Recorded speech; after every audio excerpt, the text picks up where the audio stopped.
Bonjour à toutes et à tous, bienvenue à ce 164e briefing. Alors aujourd'hui on va être presque au complet, on attend Pavel qui doit nous rejoindre, qui a un rendez-vous important mais qui devrait arriver bientôt. Donc pas mal d'actualités aujourd'hui, comme d'habitude. Arnaud va commencer avec de la politique, de l'économie, enfin tous ces sujets de prédilection habituels. Arnaud, nous t'écoutons. Merci beaucoup, Président. Quelques nouvelles d'économie, en effet, avec le Conseil présidentiel au développement stratégique et aux projets nationaux qui s'est réuni hier. Vladimir Poutine s'est exprimé à cette occasion. Il a relevé, pour s'en inquiéter, la volatilité du rouble. Il a demandé au gouvernement et à la Banque centrale de Russie d'utiliser, je cite, tous les moyens pour y remédier. Le rouble, je le rappelle, avait atteint 101,2 contre le dollar. Il était aujourd'hui à 94. Donc, les premières mesures prises la semaine dernière, en particulier le relèvement du taux directeur et probablement les consignes orales données à certains grands exportateurs, ont commencé à porter leurs fruits, mais Poutine maintient le sujet et estime que il doit être traité de façon permanente. Vladimir Poutine a par ailleurs parlé du budget fédéral. Il anticipe un trimestre excédentaire entre juillet et septembre. Il n'entrevoit pas de risque, je cite, pour la mise en œuvre du budget 2023. Il faut dire que l'Urals, la marque la plus connue de pétrole russe, a dépassé les 70 dollars le baril, avec un rabais de plus en plus limité par rapport au Brent qui, lui, est coté aux alentours de 83-84. Euh, le gouvernement et la Banque centrale de Russie qui ont fait plusieurs annonces. La première concerne un projet de décret sur l'échange d'actifs gelés. De quoi parle-t-on? On parle d'une part d'actions de sociétés occidentales détenues par des Russes. Cela concernerait quand même plus de 3 millions de personnes pour des sommes supérieures à 15 milliards d'euros, et d'autre part d'avoir d'investisseurs occidentaux consignés sur des comptes en roubles de type C.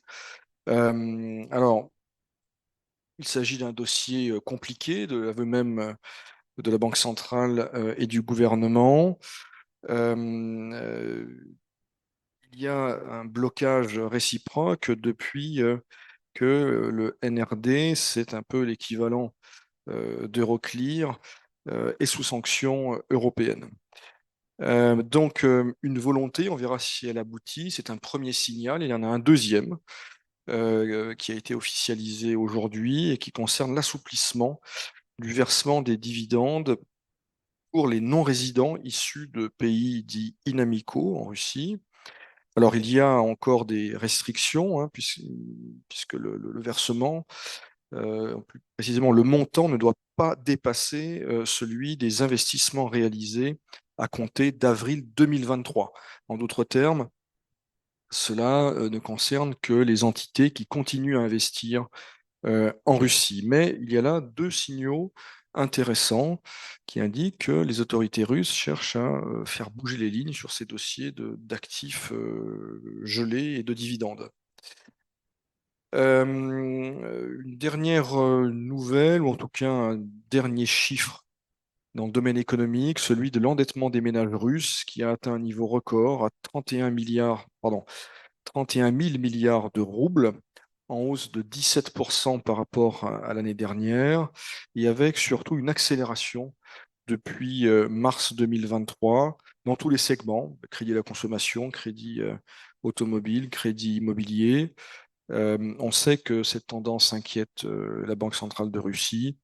On peut penser que c'était aussi l'une des raisons qui ont conduit au relèvement du taux directeur, freiner le recours au crédit en le rendant plus cher pour la population. Quelques mots de politique intérieure de la société russe, avec un sujet qui monte à l'évidence, celui des obligations militaires des citoyens russes naturalisés ces dernières années. Il y a eu tout d'abord une déclaration de M. Fadiev, qui est le président du Conseil présidentiel aux droits de l'homme, qui a émis l'idée d'inscrire finalement ou de rendre obligatoire l'inscription au commissariat militaire au moment de la délivrance du passeport russe. En d'autres termes, les gens qui deviennent russes automatiquement seraient signalés au commissariat militaire. Et d'autre part, il y a eu plusieurs descentes de police à Saint-Pétersbourg, à Oriol, Kalouga, dans d'autres régions. Ces descentes de police, elles ont donné lieu à la remise de convocations au commissariat militaire à des dizaines, voire des centaines de personnes, généralement des personnes originaires d'Asie centrale qui récemment, ces derniers mois, ces dernières années, avaient obtenu un passeport russe. Alors, ces démarches s'inscrivent et ces discussions s'inscrivent dans un contexte que l'on connaît, contexte de rumeurs sur une possible nouvelle mobilisation partielle, sur la nécessité proclamée par les autorités russes de recruter de nouveaux militaires. Donc on voit qu'il y a là un sujet qui est en train de monter et qui d'ailleurs est plutôt populaire au sein de la population. Autre nouvelle, Grégory Melkonians, qui est un expert électoral, coprésident de l'ONG Golos, La Voix, qui a été déclaré agent étranger en 2021, qui est poursuivi pour avoir continué l'activité d'une organisation déclarée indésirable par les autorités russes, pour aussi, semble-t-il, des contacts avec diverses entités européennes spécialisées dans le contrôle des élections. Il a été perquisitionné et il a été placé en détention préventive jusqu'au 17 octobre. Le contexte, en l'espèce, là aussi, est assez connu, assez évident.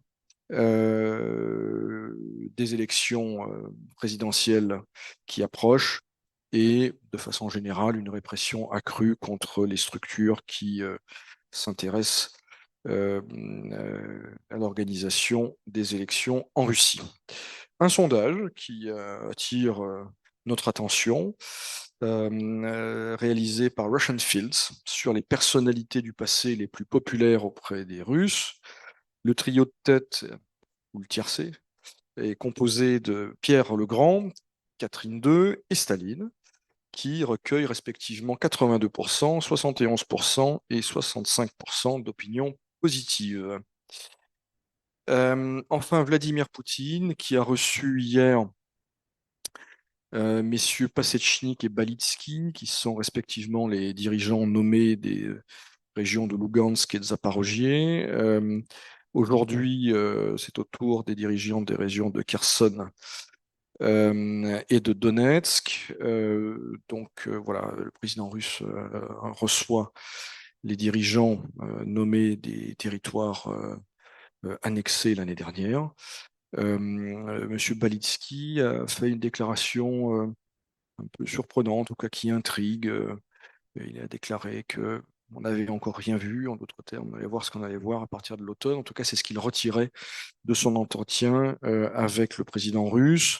Toujours dans le registre politico-militaire, il y a eu hier, vous l'avez sans doute relevé, l'annonce du départ, du renvoi du général Sourovikine de ses fonctions de commandant des forces aérospatiales russes. Sourovikine, on s'en souvient, avait été à l'automne dernier nommé commandant pour les opérations en Ukraine. C'est lui qui avait officialisé et qui avait assumé le retrait de Kherson en particulier. Et, depuis, son nom est associé, pour l'essentiel, aux lignes de défense qui ont été érigées sur le front sud, c'est-à-dire la région de Zaporogie et un petit peu la région de Donetsk, et sur lesquelles les troupes ukrainiennes se cassent les dents depuis plusieurs semaines, depuis le 4 juin.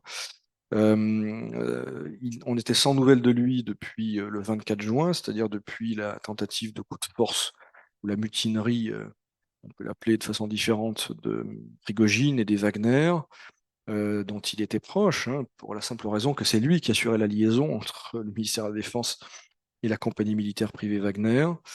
Donc, il est relevé de ses fonctions, mais il n'est pas rayé des cadres, hein, ce qui est assez euh, intéressant. Et il, s- il se verrait proposer un autre travail. Donc, c'est là aussi une décision qui n'est pas encore officielle, mais qui n'a pas été démentie. Et donc, il serait intéressant de voir où va ressurgir le général Sourovikine, dont on sait qu'il était populaire au sein des troupes russes déployées dans le sud ukrainien, et sa réputation, encore une fois, s'est raffermie au vu du déroulement de la contre-offensive ukrainienne, puisque manifestement, ces dispositifs défensifs ont fait la preuve de leur efficacité. Enfin, il y a eu, comme très souvent ces dernières semaines, des drones qui se sont abattus sur la capitale russe, Moscou, ces dernières heures, enfin la nuit dernière plus précisément. Encore une fois, Moscow City a été visée avec des dégâts limités, mais évidemment une portée symbolique intéressante. Mais il semblerait que, si on prend un peu de recul, l'objectif des Ukrainiens soit bien de perturber le trafic aérien à Moscou, puisque évidemment l'apparition de drones sur les radars fait que Vnukovo, au minimum, parfois Sheremetyevo et Domodedovo sont fermés pour quelques heures. Et la fréquence de ces phénomènes commence à poser un certain nombre de problèmes d'organisation. On peut se demander si certaines compagnies, peut-être les Turcs, peut-être d'autres, ne vont pas s'interroger sur la pertinence ou sur le coût du maintien de Moscou comme destination. Les Turkmènes ont déjà fait savoir qu'ils n'assureraient plus de vol avec Moscou. Voilà ce que je pouvais dire aujourd'hui. Merci beaucoup. Alors, tu as répondu par avance à une de nos questions qui était sur justement est-ce que les drones est-ce que c'était une volonté ukrainienne de désorganiser le trafic aérien en envoyant les drones? J'imagine que ça en fait partie. Il y a une deuxième question un petit peu différente, toujours, mais qui concerne les drones. Est-ce que ça peut avoir un impact sur les élections municipales? Le fait que Moscou soit une cible et que maintenant on peut difficilement quand même le cacher. Enfin, je veux dire, est-ce que la guerre s'invite à Moscou? Est-ce que ça peut avoir un impact ou non? Non, c'est très, très douteux parce que oui, la guerre s'invite à Moscou. Personne ne cherche à le cacher en réalité, hein. Tout est vu, tout est commenté. Euh, euh, Simplement, les dégâts sont encore assez limités et surtout, les gens s'habituent à ça comme à tant d'autres choses. Donc, je crois que l'effet de sidération s'est produit plutôt en mai-juin, au moment des premières frappes, et notamment celle qui a touché le Kremlin, de façon assez spectaculaire. Je dirais que ça fait partie désormais du quotidien de la capitale, en tout cas de ses quartiers sud-ouest. Euh, et donc, je n'entrevois pas de conséquences particulières pour M. Sobyanin, dont la réélection ne fait guère de doute. Ah, il y a une question sur l'économie. Est-ce que la Russie cherche-t-elle plus à augmenter ses exportations ou leur valeur, ou plutôt à faire baisser les importations, ou peut-être les deux? Alors qu'elle cherche à augmenter ses exportations, oui, enfin, certainement. Euh, et on voit, je l'ai dit, que les rentrées pétrogazières qui s'étaient tassées au premier semestre vont remonter de façon prévisible et mécanique. Baisser les importations, je ne crois pas. Par contre, l'affaiblissement du rouble, même s'il est désormais contenu, va aboutir à un renchérissement des biens d'importation. Il y a l'effet rouble et puis il y a l'effet importation parallèle, c'est-à-dire que les importations parallèles, ça coûte plus cher que les importations antérieures, légales, directes. Il y a les intermédiaires, il y a les frais logistiques, donc ça pèse évidemment sur les prix. Et j'imagine que il y a un effet cumulatif en réalité, et notamment sur les choses indispensables comme les médicaments et les choses comme ça va être Oui, puis assez vite impactant. oui, puis les biens de consommation courantes, les biens d'équipement, l'électroménager, ce genre de choses qui n'est pas produit en Russie. Merci. Eh bien, il y a encore quelques autres questions, mais qu'on posera en fin de briefing. On va passer à la parole à Igor, qui, comme toujours, va nous parler avec talent et profondeur de géopolitique, de matériel militaire peut-être. On n'a pas le, le, le petit feuilleton habituel sur ce qui est promis, livré ou pas livré. Enfin voilà, tu vas nous dire tout ça. Merci Président, bonjour à tous. Je vais commencer avec le sommet des BRICS qui s'est ouvert hier à Johannesburg en Afrique du Sud et qui dure jusqu'à demain. C'est la 15e édition de ce sommet qui rassemble 40 chefs d'État et de gouvernement, en plus des représentants des BRICS, hormis Vladimir Poutine, donc qui n'a pas fait le déplacement, mais qui est intervenu en visioconférence, puisque c'est Sergueï Lavrov qui est allé représenter le président russe en Afrique du Sud. Alors, l'ordre du jour tourne principalement autour de trois questions. L'élargissement des BRICS à de nouveaux membres, la coopération monétaire entre les BRICS et la sécurité alimentaire. Alors, sur l'élargissement, on a appris qu'il y avait à ce jour près de 23 pays qui seraient intéressés par une adhésion aux BRICS. On a déjà évoqué le sujet lors de séminaires précédents. Donc, il y a des pays comme l'Algérie, l'Égypte, les Émirats arabes unis, l'Iran, l'Indonésie, l'Argentine et d'autres. Euh, L'intérêt de cet élargissement, ça permettrait aux BRICS d'atteindre une sorte de masse critique économique qui lui donnerait évidemment encore plus de poids sur je dirais l'agenda économique mondial, en tout cas, pour peser un peu plus sur les grandes questions internationales liées à l'économie et à la finance. Et d'une certaine manière, lorsqu'on s'intéresse à la question de métrique, hein, notamment en termes de poids de la population mondiale, enfin, ce qu'incarnent ces pays des BRICS en termes de population cumulée, leur richesse cumulée, la croissance cumulée, etc. Il y a déjà certaines métriques qui placent les BRICS au-dessus des pays du G7, notamment, surtout lorsqu'on raisonne en termes de parité de pouvoir d'achat pour ce qui est du PIB ou ensuite, a fortiori, de la croissance. Politiquement, l'idée, évidemment, c'est d'être en mesure de forger un agenda global indépendamment des États-Unis. Et donc ça, c'est toute l'idée un petit peu d'organisation intergouvernementale un petit peu alternative à l'ordre mondial qui a été créé il y a des décennies désormais même, et qui tournait quand même très majoritairement autour de l'Occident. Et évidemment, la limite de cet élargissement, ce serait que cela remettrait en cause ou fragiliserait le système du consensus, qui est la base, hein, du fonctionnement du pays des BRICS. Quand on est à 5, c'est quand même plus facile de s'entendre que lorsqu'on est à 20, 27, 30 ou je ne sais pas combien.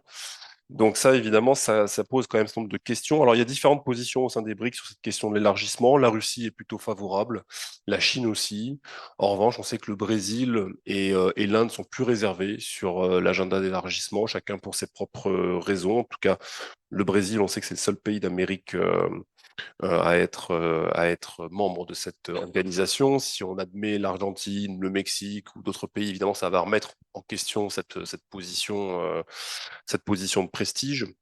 Les Russes, ils sont favorables puisque l'adhésion de pays comme l'Iran, la Biélorussie, le Kazakhstan, par exemple, serait une nature, l'Algérie, à consolider un peu la position de Moscou dans ce club, notamment.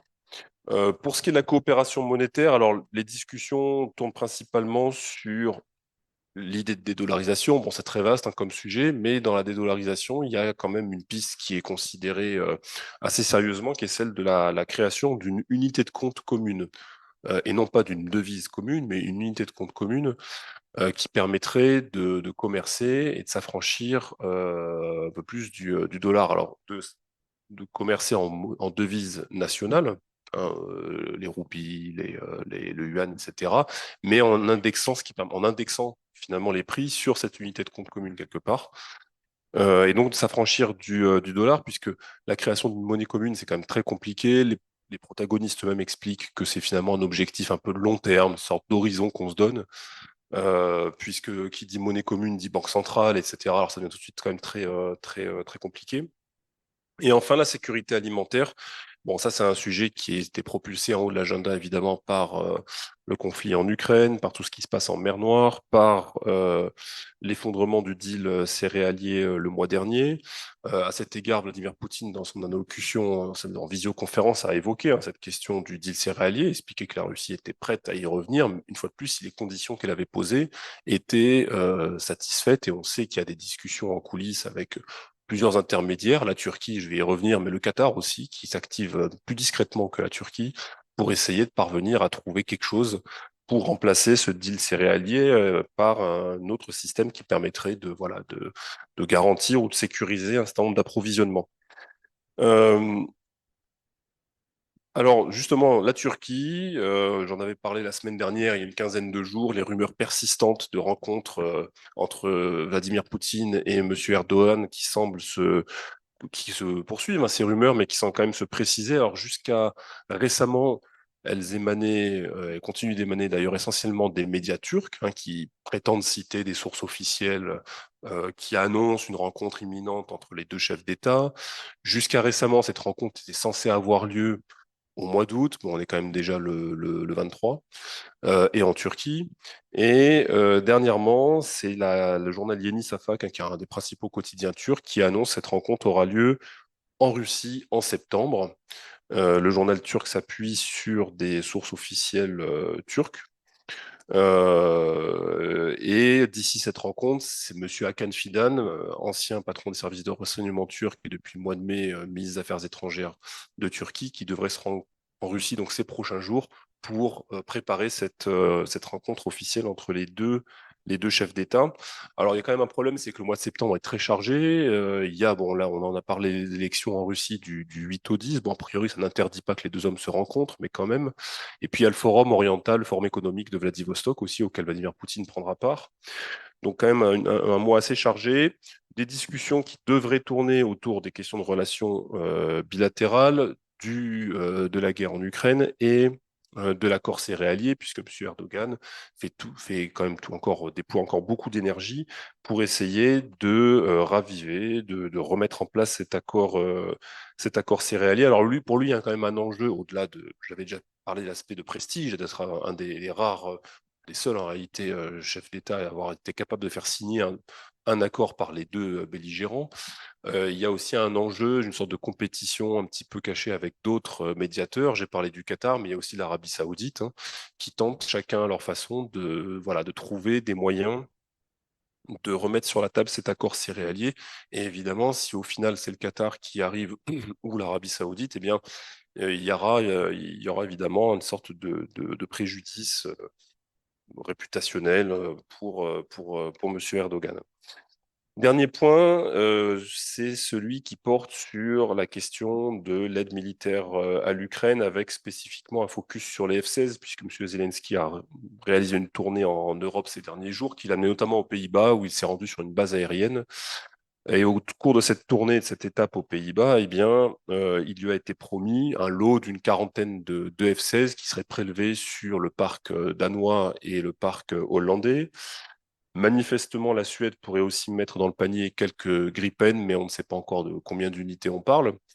Donc, des capacités qui pourraient être mises à disposition dès la fin de l'année, mais il faut le temps que les pilotes ukrainiens s'entraînent. Ça prend des mois, les Américains disent en théorie même des années, ça peut prendre jusqu'à 3, 4, voire 5 ans pour vraiment avoir des pilotes parfaitement au point pour les F-16. Mais les Ukrainiens, évidemment, souhaitent des délais beaucoup plus courts. Et donc, on parle finalement d'un aboutissement de la formation à minima pour les pilotes ukrainiens plutôt vers le mois de février-mars prochain. Et donc, on peut imaginer qu'il y aurait déjà un premier groupe de pilotes avec un premier groupe d'avions qui serait en théorie opérationnel au début du printemps prochain, à relier avec déjà les informations qui sont publiées dans la presse anglo-saxonne, où on parle déjà de futures contre-offensives ukrainiennes au printemps prochain, sous-entend que celle-ci en fait n'aboutira pas ou qu'il y aura une sorte de match nul, et que finalement il faut attendre le printemps prochain pour éventuellement voir les choses bouger. Monsieur Reznikov, ministre de la Défense ukrainien, lui demande, certains diront exige 120 avions pour être en mesure de couvrir la zone, de faire des choses qui serait de nature à enrayer, j'allais dire, à compromettre les défenses russes.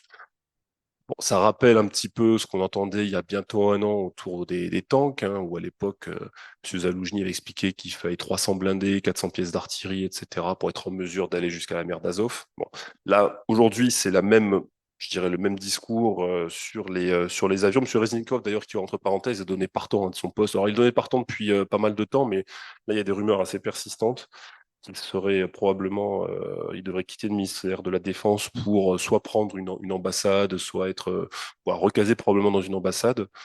Mais bon, c'est des rumeurs qui sont assez récurrentes, mais là qui semblent remonter. Donc voilà, les médias anglo-saxons principalement qui, j'allais dire, dans la continuité des manchettes sceptiques, cette fois-ci parlent aussi avec quand même beaucoup d'étonnement, voire de scepticisme de ces F-16, en expliquant que, enfin, on a différentes analyses qui viennent, hein, qu'elles ne seront pas en mesure fondamentalement de faire la différence. Mais comme on est un peu dans la continuité de ces lots d'aide militaire qui sont distillés à l'Ukraine, eh bien, je dirais qu'il y a une dynamique, hein, qui est enclenchée et qu'on connaît très bien, hein, qui se poursuit. Les ministres de la Défense des 27 se réunissent en Espagne la semaine prochaine, à Tolède, pour faire un point non seulement sur l'aide militaire à l'Ukraine, ils vont parler de F-16, mais aussi pour parler du Niger et de d'autres crises auxquelles sont confrontés les Européens. Voilà, Président.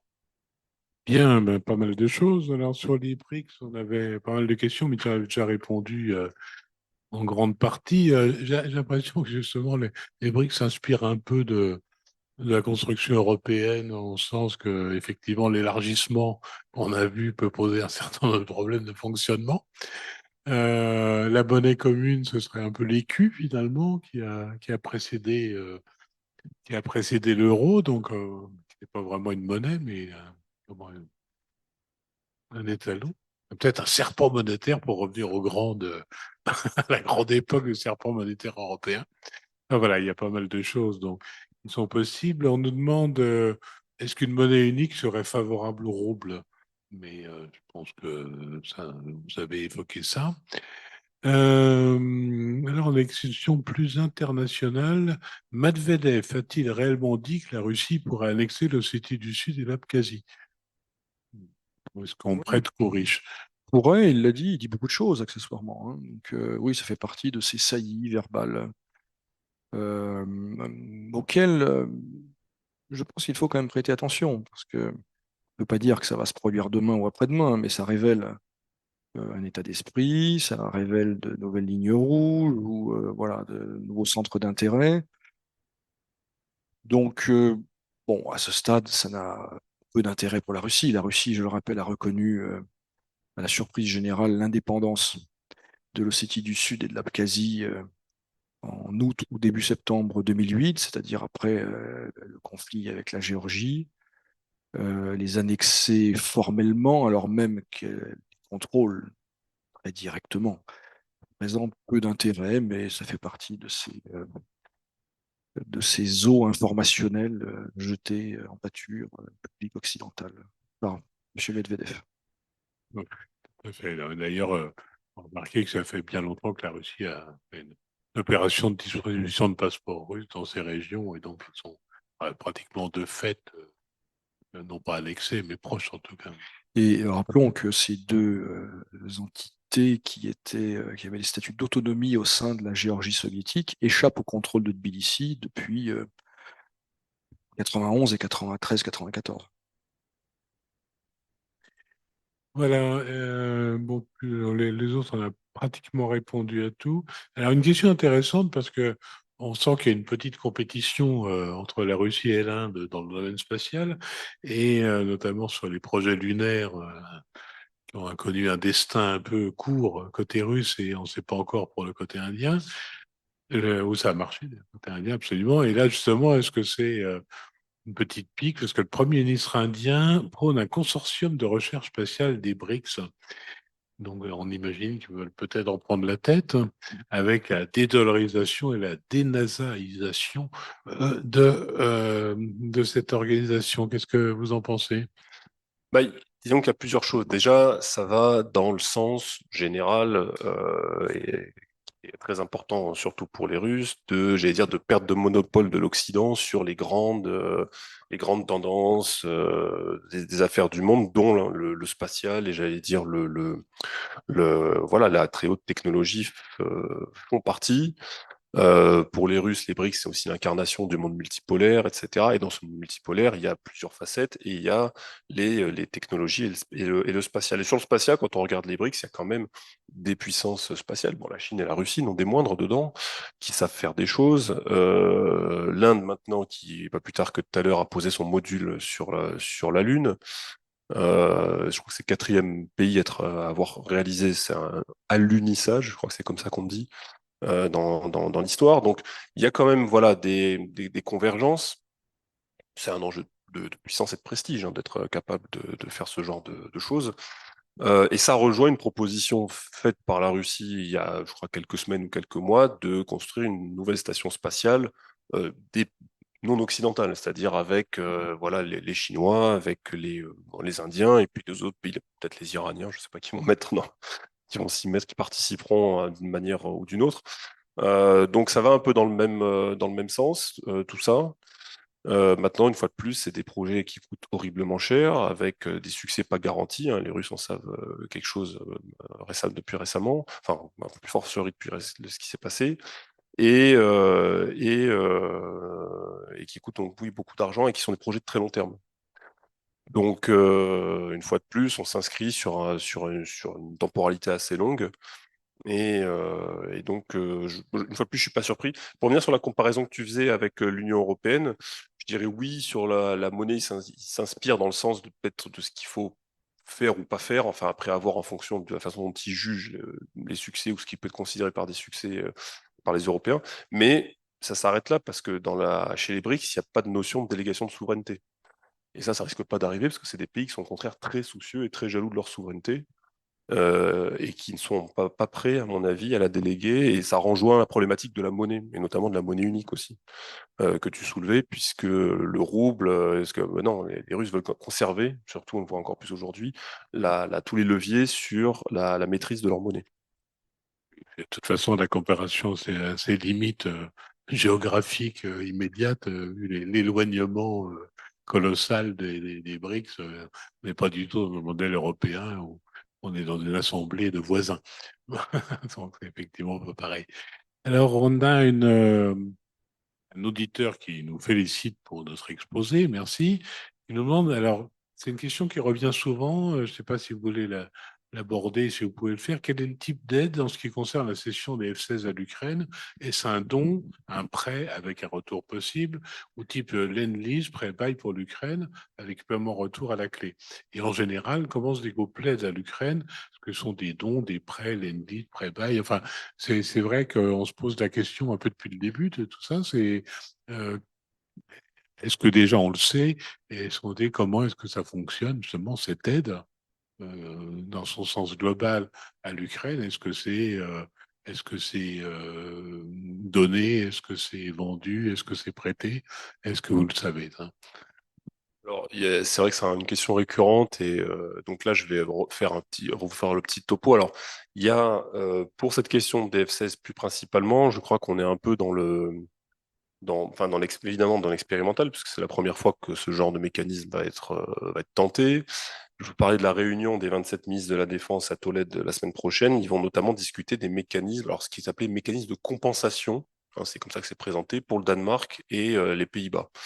Donc on imagine que ce matériel va être probablement cédé. Alors, c'est pas les F-16 Bloc 4 dernière génération, etc. C'est quand même des F-16 plus vieux qui étaient toujours en service manifestement, mais qui voilà, ne sont pas de génération la plus récente. Donc on imagine qu'ils vont a priori être transférés, comme on dit pudiquement, mais après, il y aura visiblement quand même des choses qui vont être décidées sous forme probablement d'enveloppes, de je ne sais pas quoi, pour les pays qui vont contribuer à cette aide-là. Ça, c'est pour le cas spécifique des F-16. Une fois de plus, on est sur une démarche un peu expérimentale, donc dès qu'on en saura un peu plus, je pourrai vous le dire plus précisément. Pour le reste, il y a plusieurs mécanismes. Chez les Européens, il y a des budgets qui ont été votés. On en a parlé avec M. Borrell. On parlait de M. Borrell au printemps. On en parle un petit peu moins ces derniers temps, qui là aussi avait une ligne budgétaire, ce qui était régulièrement consommé pour du matériel. Ça, c'est par exemple au niveau européen. Après, il y a les pays au sein de l'Union européenne qui donnent du matériel. Hein,